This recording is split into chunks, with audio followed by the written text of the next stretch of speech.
بسم اللہ الرحمن الرحیم۔ السلام علیکم ناظرین۔ حابیل اور قابیل۔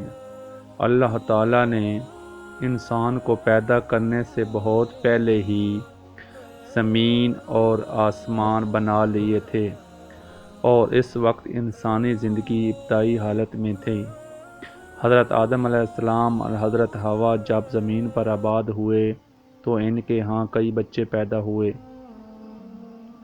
ان میں سے 2 لڑکوں کے نام حابیل اور قابیل تھے۔ قابیل عمر میں بڑا تھا، وہ کسان تھا اور فصلیں اگاتا تھا۔ حابیل ایک چراہ تھا اور بھیڑ بکریاں پالتا تھا۔ حابیل نیک نوجوان تھا جبکہ قابیل ظالم تھا۔ وہاں ایک خاتون تھی، دونوں بھائی چاہتے تھے کہ اس خاتون سے اس کی شادی ہو جائے۔ اس طرح جھگڑا شروع ہوا۔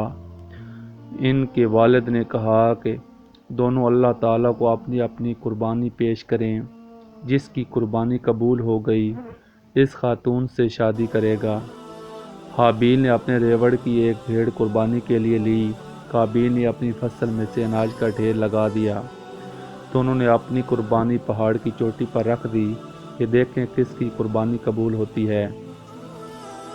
آسمان سے ایک آگ آئی جس نے حابیل کی بکری کو جلا ڈالا۔ قابیل کے اناج کا ڈھیر ویسے ہی پڑا رہا۔ اس کا مطلب تھا کہ حابیل کی قربانی قبول ہو گئی اور قابیل کی قربانی قبول نہیں ہوئی۔ قابیل حابیل سے حسد کرنے لگا۔ ایک بار اس نے حابیل سے پوچھا کہ تمہاری قربانی کیوں قبول ہوئی اور میری قربانی کیوں قبول نہیں ہوئی؟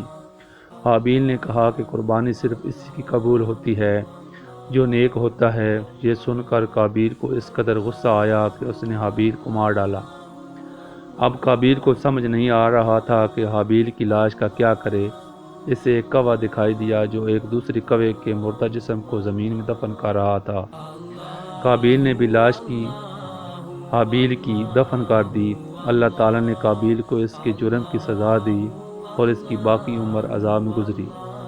یہ تھی آج کی کہانی۔ امید ہے آپ کو اچھی لگی ہوگی۔